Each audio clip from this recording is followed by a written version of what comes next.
Некој ќе каже дека можеби мисијата на Меѓународниот сојуз е амбициозна,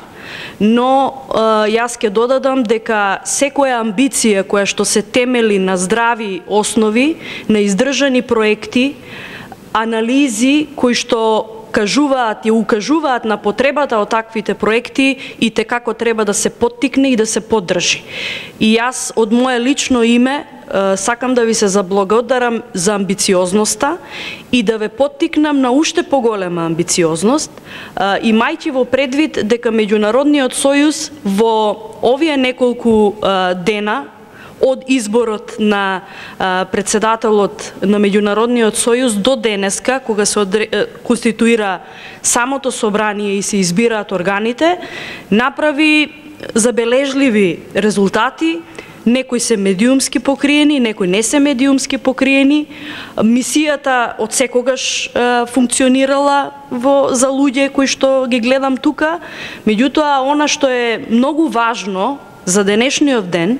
е што веќе се прават сериозни, се направени сериозни чекори во создавањето на партнерските односи помеѓу Меѓународниот сојуз,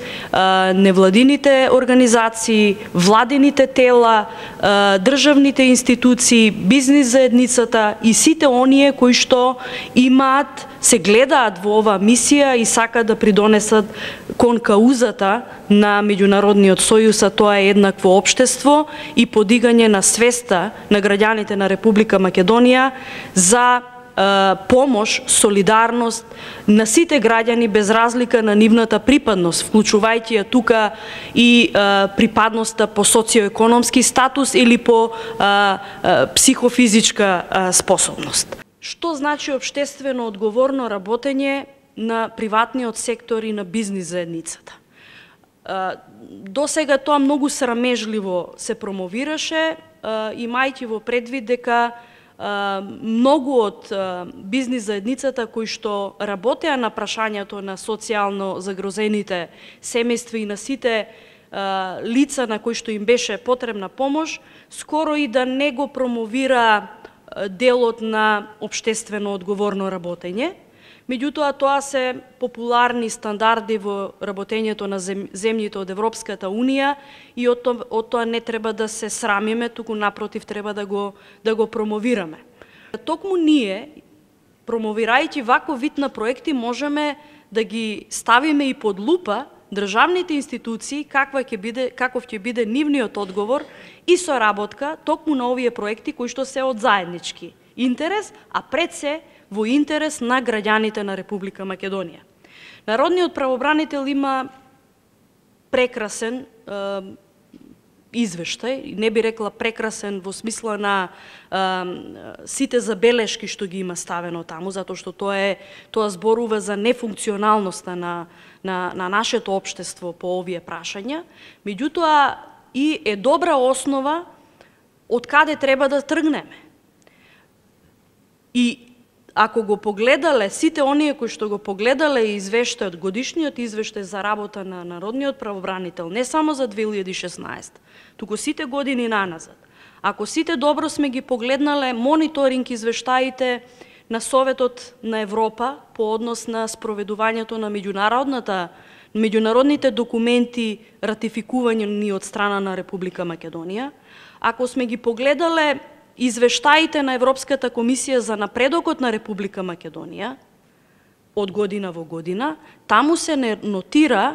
нотираат сите прашања кои што, за среќа, се и во делот на мисијата на Меѓународниот сојуз и се поттик за приватниот сектор, за државата и за невладиниот сектор како механизам и за помош и развој